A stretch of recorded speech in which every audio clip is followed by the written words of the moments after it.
Hello and welcome back to another episode. John here, of course, and you are looking at my cell phone desktop, specifically the tab where I keep all of my retro related stuff. This is going to be a new series that I'm starting at the request of some of the friends that I talked to on Skype.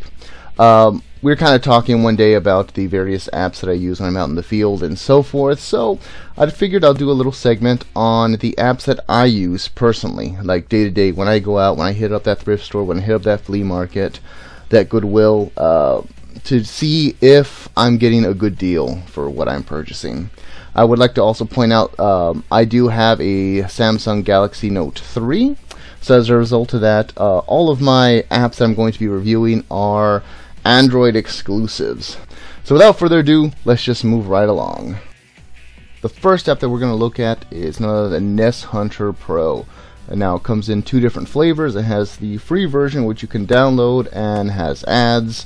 So depending on how you feel about ads, you may want to go that route just to try it out at the very least. And they do have the pay version, which is about $1.99. That's what I ended up buying because I loved it so much.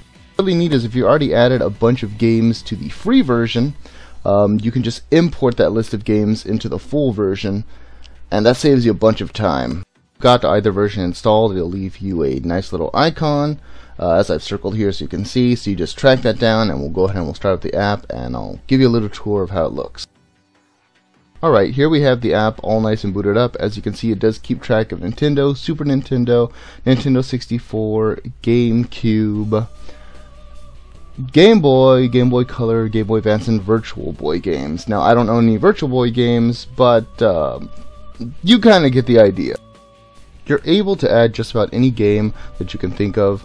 It also has different options for adding the variations, as well as how you're going to store these games. If you have them loose, if you have them complete, booklet and manual, box and game only, various different options here for storing them. And it also gives you an idea more or less of what the game is worth. Now I have found some of the prices to be slightly off, but that's fine because it does help me know whether or not I'm getting screwed over in regards to a reseller, as I'm sure we're all too familiar with.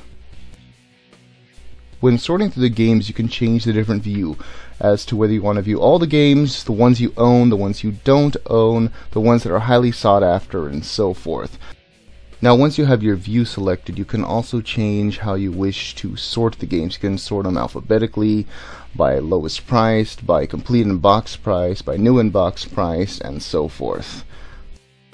Here I have 1943 Battle of Midway, a game I just recently picked up.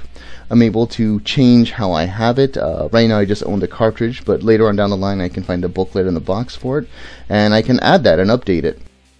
Well, that's been my little review of NES Hunter Pro.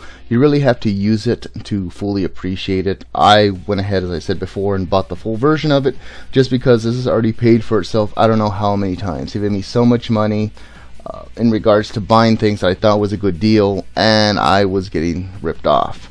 Until then, guys, rate, comment, subscribe. Hopefully you found this review informative, educational, and maybe this will be something that'll help you out.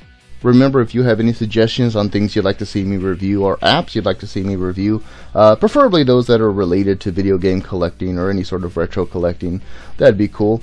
Aside from that, guys, thanks for watching. Remember, have plenty of geeker days.